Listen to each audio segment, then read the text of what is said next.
Yeah. being in office. Or the things that he's doing. What can we do about it? Rather than walking around talking about what he's messing up and how he racist and like that's gonna make a difference. I know what lately for me, like I hear so much,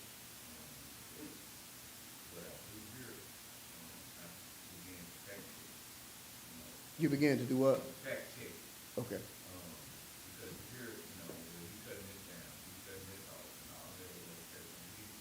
So, matter of fact, yesterday, Fred, he been, I started it, but he took it a step further, and he just been going to WhiteHouse.com, and what's going on with the agenda or whatever they're going to do, all of it, I'm not trying to do. Okay. So now that gives you the information, but how does that change anything? Nothing changed anything. I know for me, I'm constantly being bombarded, people have conversations now to get you to go along with, man, it's cold outside, well, they say that, they want you to talk what they saying, or at least agree with what they saying. Right. So, for me now, as it relates to Trump, people tell me or say things, I hear it all day in the shop. Right. I choose not to let it do something to me or worry me or dwell on what it is because at the end of the day, how can I feel it? You're gonna still have to do whatever it is you do to take care of you and your responsibility. So why would I dwell on something at this time? It's an imaginary thing, conversation. So it ain't a real thing that's acting in my life. I can't act in my life. So why would I even think on it? That's the point. See, here's what I'm saying. You might even question, why do you even worry to fact check? Unless it's something particularly directly related to what you are doing. See, there's always have been, always will be something going on in the world that's not right. We act like this thing is new and this. No, it's always been that way. The question is, what does it have to do with you? While you necessarily may be studying what he's doing, how much word could you read? How many promises could you learn? How much faith could you build up? While I'm trying to figure out so I can have a conversation with somebody that just want to talk. Because here's what I've understood. If they just want to talk, you can give them all the facts you want. They don't want them. They do not want them. Once you decide who you think I am or whether you think I'm wrong, you are just like a prosecutor. You are finding evidence to convict me. You're not looking for truth. And you know why they're looking for evidence? Because they don't want to be responsible for their own happiness. Either you are happy, working on your happiness, or blaming someone else for your unhappiness. Hello? And reality is most people just want somebody to blame. And Donald Trump is not available to defend himself. And what the enemy, this is the programming of the enemy. It is easy to get by talking about something that everyone will accept because they have no responsibility, they think, but you do. You have the ability, number one, to get it off your mind. Number two, effectual fervent prayer of a righteous man availeth much.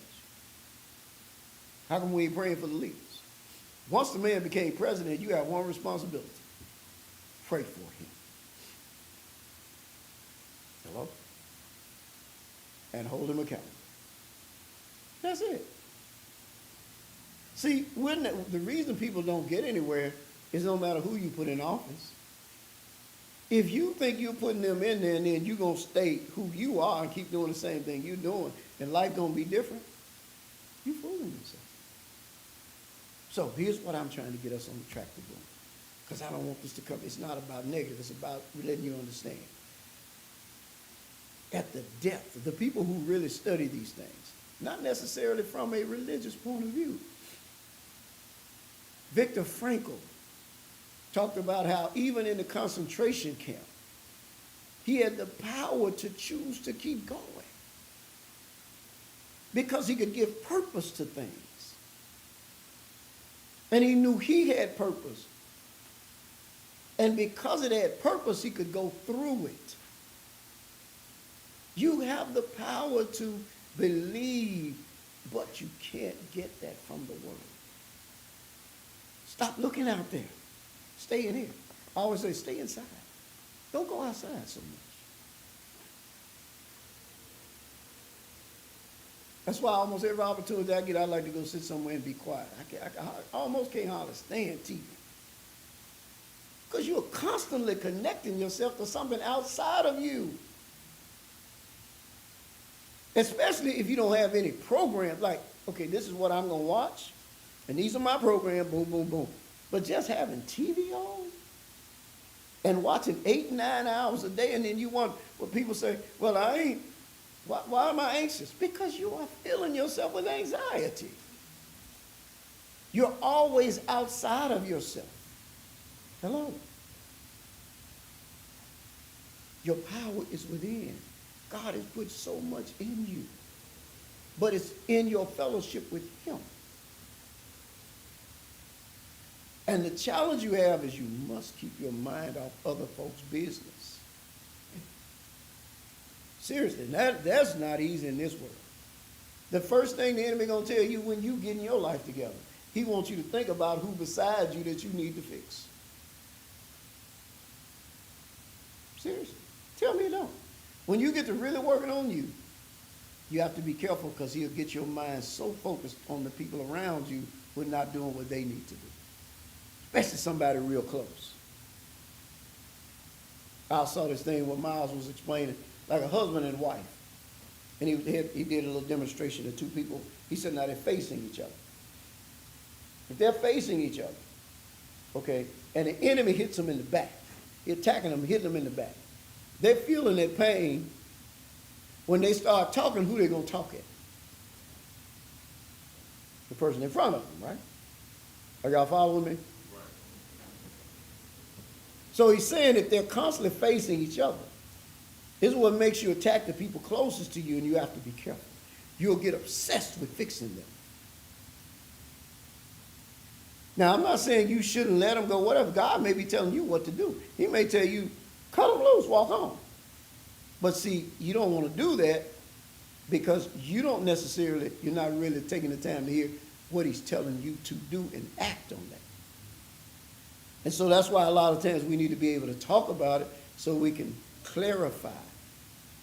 But if you get our mind too much on them, realize now, might not be anything wrong with that, but they realize you ain't working on you no more. You're not having a vision on where you're going anymore. You follow me? If you just keep the vision on where you're going, all of that that's around you got to fall off. But most of us don't want to leave it. So we keep figuring out ways to deal with it. Or say like in a situation like where you are, Jolly, and you in the barbershop. The challenge for me would be, Lord, I need to know when I'm doing some good and when I'm just getting in some conversation. Because here's what we've come to believe. I'm in the barbershop, I got to talk. Why? Who said you do? See what the world has taught us? I don't want to be unfriendly. I don't want to be this. Okay, well, lead the conversation. My idea of anything, I remember when I was at Kerr, is this. First of all, when you come in, if I had to deal with the public like y'all do, it would be difficult. But the first thing I do is I would have the music I won't play. I won't. Not them. Either jazz, something I know is soothing, that's been proven to be soothing, some kind of positive messages would be going all day long. And you know what will happen? Because there are people who get their information from outside of them, they're going to pick up what you play. But if you let them bring it, they're going to bring in the mess they heard on the way. Hello? So to protect your life, you decide what the conversation going to be. Set the tone. Now, you may have fewer people, but you're gonna have better profit. I'm telling you, it worked for homemades. Well, we need to give them 70. You don't need to do all that. Stay exclusive. I heard a guy say the other day, a lady saying the other day, she paid $140 for a package of cookies. $140. That's how they market it. Because they're exclusive. $140 a package for some cookies.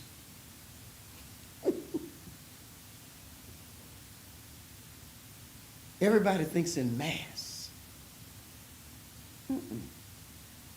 The real money is when you can get to the point where you like Peter J. Daniel. You get a man to pay you $1 million for 15 minutes worth of advice. Then you can go back home. But that's if you quit trying to cater to everybody. Now, who do you cater to? You got to stay close to God to find out. That's the mistake sometimes people make. You know, man, you could have more people if you did this, that, and the other. Who told you I'm looking for more people, per se? Would I like to help more people? Sure. But not at the cost of sometimes what it's going to cost to the atmosphere. I'm not willing to pay that. I'm eating and sleeping. I don't want to get rich bad enough financially to bring all that drama into my life. My God is my supplier. What I need around me is people who believe God enough to, the first thing they think about is prayer and what God can do, not blaming each other, not criticizing. See, we still got a lot of that in us. See, I told you, you should have did this. They should have did that. It's over. You know one reason people don't bring forward what they're going through often? Because instead of somebody praying for them, they're going to tell them what they did wrong. He said, well, so you said that, Mike, so when I come to you for help, don't tell me what I did wrong. I'm not saying I'm not going to tell you what to change. I won't be there to change it with you. Most of these people I'm talking about, they're not going to be there to change it with you.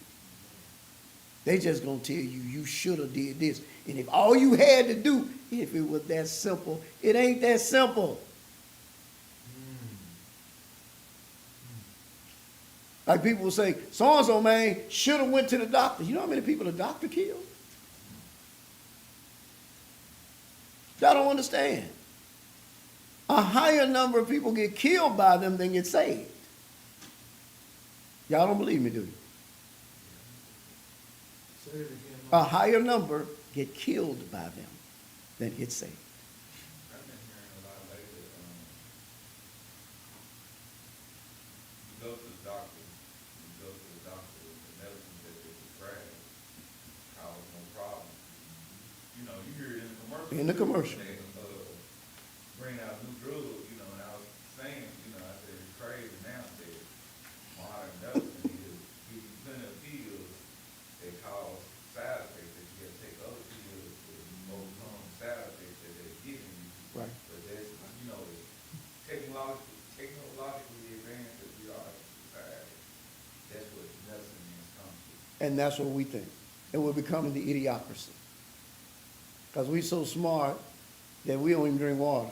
You dehydrated. You don't need water. You need some Gatorade. You need electrolytes. Okay, well, why did God make water? Now, maybe you need some spring water, you know, with little minerals in it. But it's going to take 30 days, maybe 3 months, to get it all the way out of you. Sometimes you can, if you've had something long enough, it may take you a year of changing your diet. But you're going to notice it. See, as I get older, you'll notice the changes that I'm making. You may not see them now because all my issues are not going away. But 5 years from now, when I'm supposed to look 66, I'll look 53. Hello? But you have to be consistent. And you have to believe. Same way you believe with prosperity. Quit trying to get rich quick. Stay consistent. Stay consistent. Believe in you. Believe in what you're doing. When should you give up? Never give up on something you believe in. It ain't ever over. Now, if you stop believing, you don't want to do it, that's another story. But if it's something you desire, you never quit. The Bible says many died in faith, never having seen. They still said, I believe I'm delivered. And they still functioning. You don't even see how. All you got to do is take this pill or do that and shorten my life by 10 years. Or create a whole bunch of other aches that you didn't have to have, because that's what's going to happen. Especially as early as they're giving some of these young people Nexium and purple pill, man, because they got acid reflux, instead of telling them to sit down somewhere. Because they can't. They got to drive 90 miles an hour between the red lights. Between the red lights. Just to stop at the next one. And if you slow down in the street, they're coming past you, I don't care which side it's on. It's crazy. And we don't think that's something infiltrating the world. These are thoughts. You must take responsibility for what's on your mind. You don't have to let nothing make you unhappy.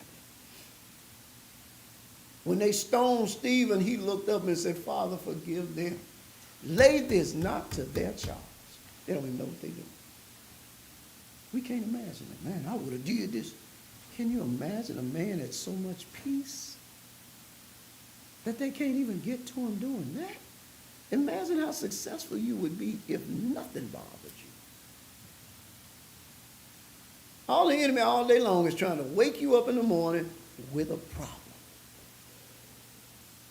Hello? And so after a while, we start accepting that there's going to be a problem.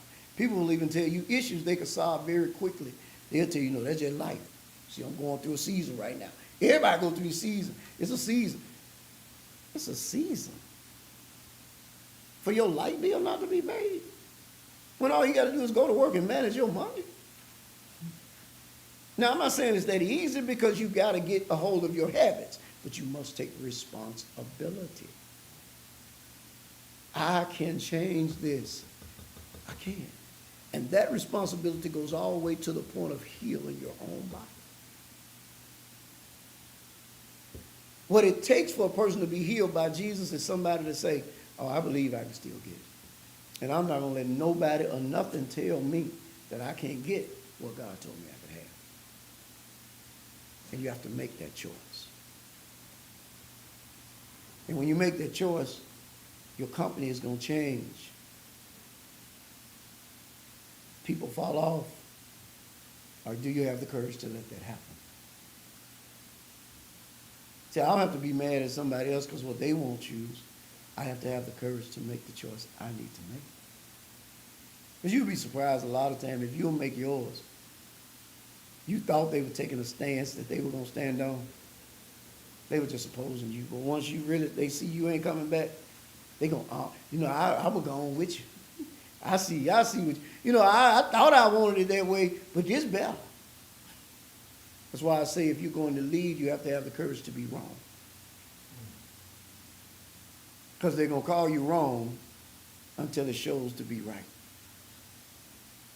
And you have the courage in faith. Shadrach, Meshach, and Abednego, this is another reason I was telling the story, had to tell the king, we're not going to bow, man. You know what everybody probably said to them, man, y'all some fools. All you got to do is bow. He said, we don't do that. It's just simple, man. Save your life. Go on, bow to them. No. He said, we're going to see if your God can save you. They said, King, we know that he can, whether he will or not. We're going to stand on this.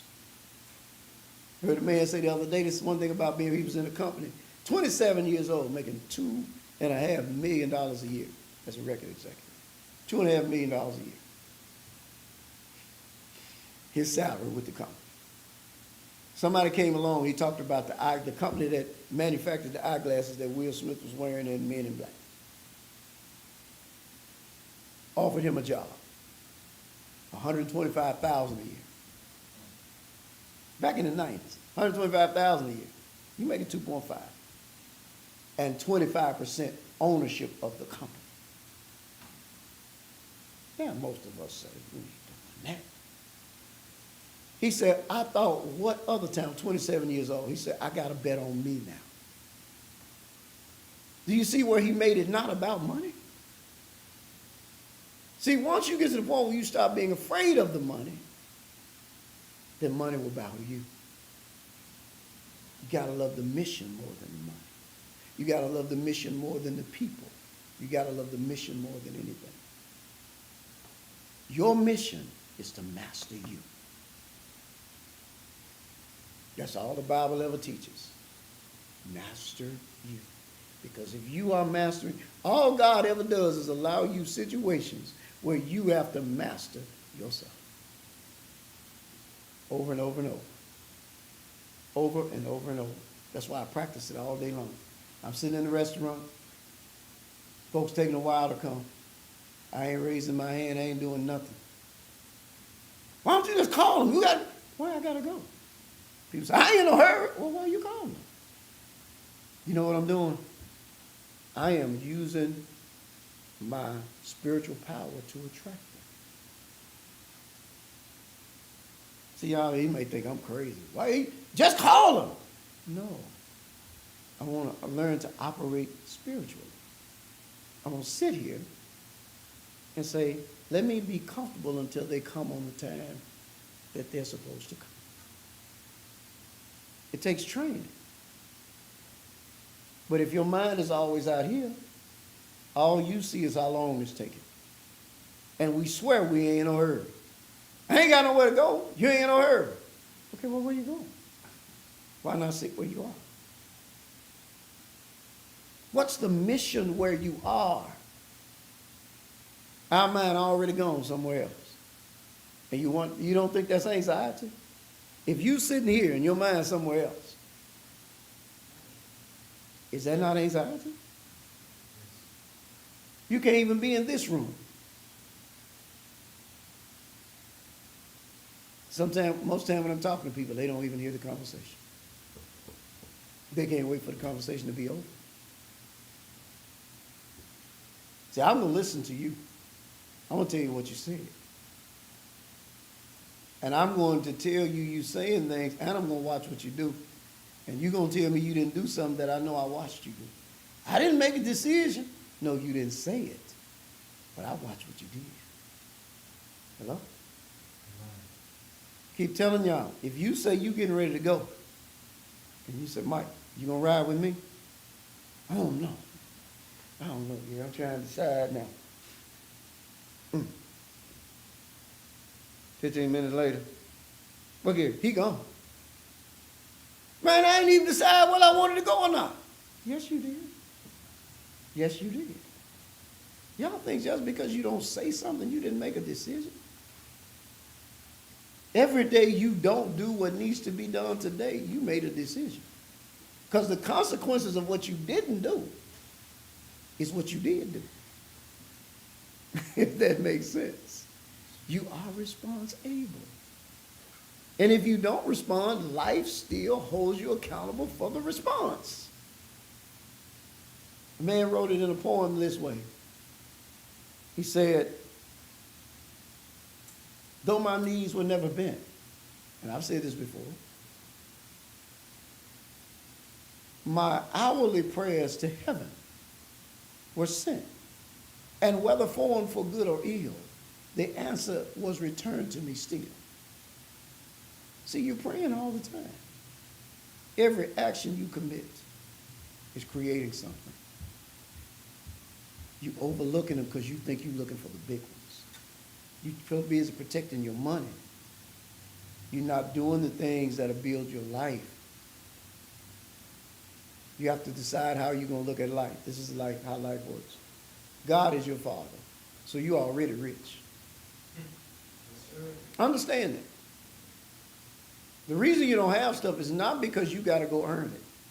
It's because you're not ready to inherit it. That's the only reason. You're not responsible enough for him to give it to you. You'll misuse it. Man, if you had the power to do certain things to people, you'd curse them. Man, if you had the power Jesus had, you'd be like Peter. When he went into the place and they wouldn't receive him, and Peter said, Lord, let's call down fire from heaven on him. He said, hold up, dude, that ain't the kind of spirit. We don't do it. Man, you the boss. If I was you, I would do this. That's why you're not me. That's why they put me in charge. Because I won't do what you would do. And I will do what you won't do. That's what Jesus was saying. With all the power I have, I want y'all to understand. Hear this lesson. He said, with all the power I have and God has given me, I'm still going to do exactly what he said, regardless to what it looks like to anybody else. That's what he was saying. I'm going to go suffer this death. That's what he was explaining to them. It's going to look like I'm losing, y'all. But it's only because I refuse to fight if God tells me not to. Our problem is if we got power, you ain't going to stop us from using it. That's a lot of times why we can't have a certain amount of money. Because if you get the money you want, God will never see you. He damn near have to almost kill you to get you to pray. You understand what I'm saying?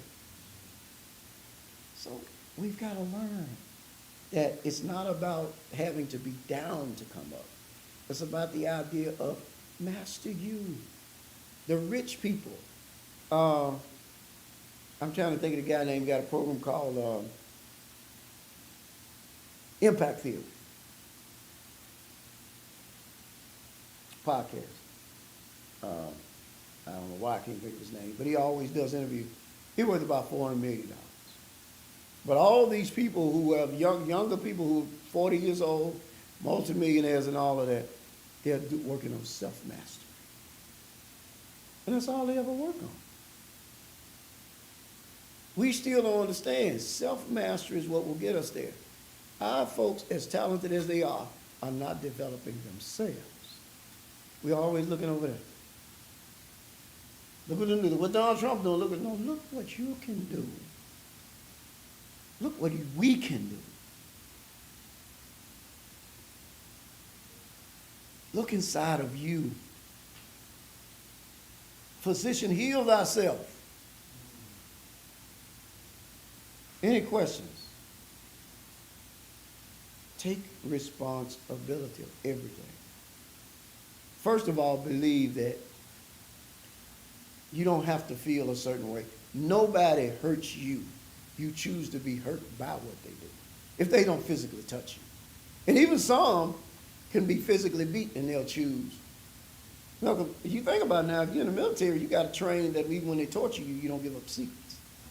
Right? So in order to train for that, they torture you voluntarily. Why would anybody want to go through that? Because it's people who seek for a certain degree of self-mastery. And there's not a lot. But you can be one. Self-mastery all day long. Don't think negative thoughts. Get in your vehicle and decide, I want to be at peace. You're supposed to let it, see, a lot of times all people can understand it. That means you're supposed to let people take it. No, that means you're supposed to seek the direction God gives you to take. A lot of times, the reason people are abusing you is because you don't have the courage to tell them something God told you to tell them. Because see, somebody told you all God gonna tell you is to let it go. No. He might tell you let it go, but that means let them go, period. See, and that's what you ain't got the courage to do. That's why you're mad at them, because you can't stand on your ground. See, if you got somebody in your house that you don't want in your house, put them out. Otherwise, they're going to cause you a whole lot of problems, and you're going to be frustrated. So that's what I tell people. Now you got to pray for them. Please pray. Pray till God gives you the answer. Okay? You're never in a situation where you have to be frustrated. You just need to get quiet enough to hear the answer and trust God enough to do what he says. That answer is not going to be popular. And he's going to keep pushing you toward that answer. Hello?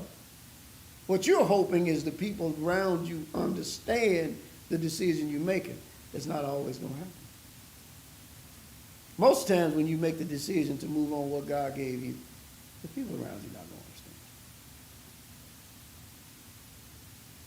They're not. They don't want it done. They don't want to change. That's why they haven't done more with their lives than they've done.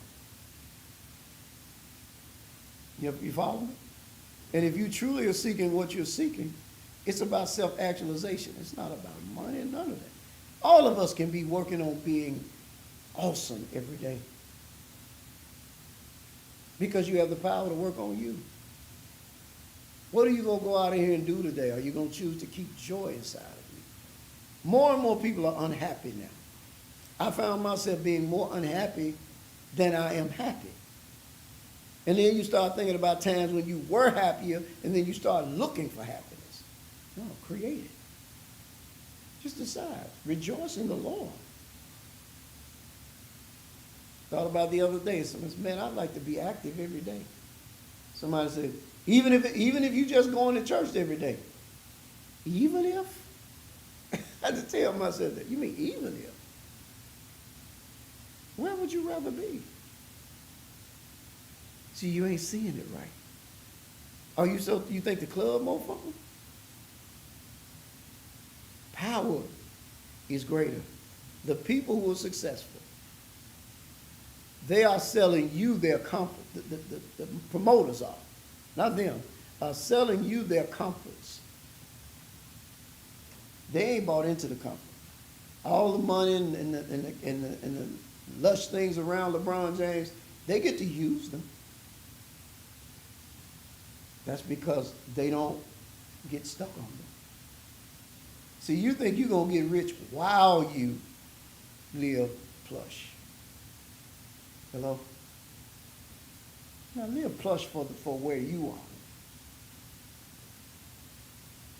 But the reason a lot of people can't create the life they want is they won't stop spending, they won't invest in the things they need to do to get to the next level. Because they're splurging too much. Do y'all understand what I'm saying?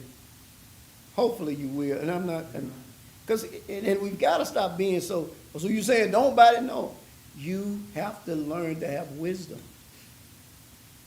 And wisdom works both ways. You have to learn what to enjoy, how to enjoy. First thing people say, oh, I need to save money. I ain't finna buy no lunch. I ain't gonna eat out. That ain't necessarily the answer. Because you're probably not going to do it. No, you don't cut everything out. You just decide what is priority and what you don't need. There's a bunch of stuff you don't need that you could redirect. You see what I'm saying?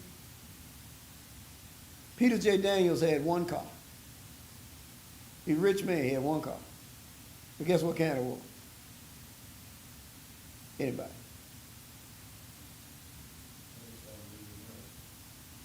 Yeah, a Rolls Royce.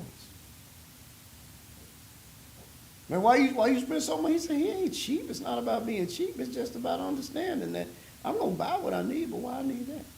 Why I need 14 cars? I ain't into cars.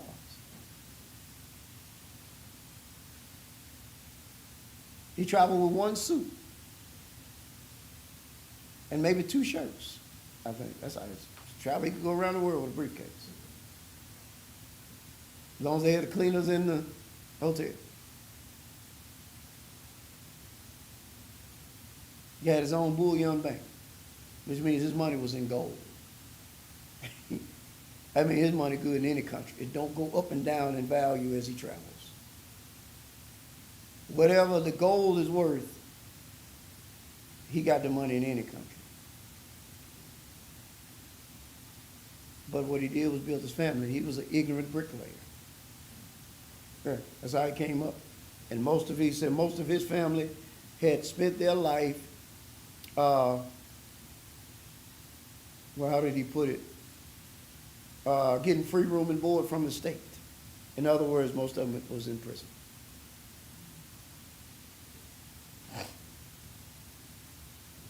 And at 26 years old, he could barely read and write. Ignorant bricklayer. Built a fortune. And became one of the wisest men ever by simply learning self-control. Things as simple as, like he said, one day he determined that he used to be studying and he would leave a mess and his wife would come clean. Then he would go to his office. So sometimes he'd get up in the morning and then he said, I can't keep doing this. So he went to work one morning and realized he forgot to make his bed and put his pajamas up. He got to work and went back home. You know, we would have been saying, she can do it. I got to say and make money. No, no, no. He realized the value of keeping your word was that important. He'd go back home, put his stuff up, and then go back to work. See, y'all don't understand that because you think it's the money. No, just start keeping your word. You'll be able to heal yourself literally because your word will become so valuable to you that you, in your subconscious, will hear yourself when you say, heal. The reason you're not doing it is because you don't believe in you. Because you're not taught to count on you. Bet on you. And that means you got to work on every little thing all day long. Everything is an opportunity. Work on your patience. Work on your kindness. Work on your response. Work on, how do you want to talk? Do you want to be loud? Something I learned from you. You talk peaceful to be peaceful. Him.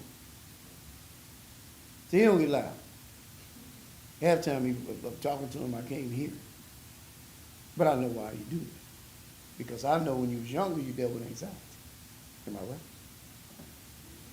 Huh? Serious anxiety. But see, if you don't ever get above, so when I'm talking to you, you're always talking slow. You don't get in a hurry. And we don't realize when you let things get you up there, you up there. I found out that's when I would be having hiccups because I get to talking to people and I'm going too fast. You ain't really breathing. Slow down. Quit getting pulled into their conversation. Take your time. Be well. And if you be well and stay on your mission, whatever mission you form, you're going to get there. Responsibility. You're powerful. All right. As the rain comes down from heaven and the snow and returns not thither, the waters the earth, that it may bring forth and bud, that it may give seed to the sower, bread to the eater, so shall my word be that goes forth out of my mouth. It will not return unto me void. It will accomplish what I please, and it will prosper in the thing whereunto I sent it. Thank you all who have joined us on the stream for joining us. If you have any questions, 901-503-3129. Text them. Get in touch with us. I'm praying that you will follow up so that you can grow. Let's not just keep taking it in and doing nothing with it. We have a lot of good information, but we need to tell ourselves, I've got to practice these things. Make ourselves accountable to somebody so that they can keep us practicing these things. I'm always divinely guided. I always take the right turn of the road. God has already made a way where there seems no way. There is nothing more powerful on this earth than you. Nothing. But if you don't believe it, it makes no difference that you have the power, because you're not going to do anything with it. You have to believe enough to act on what's been given to you. All right?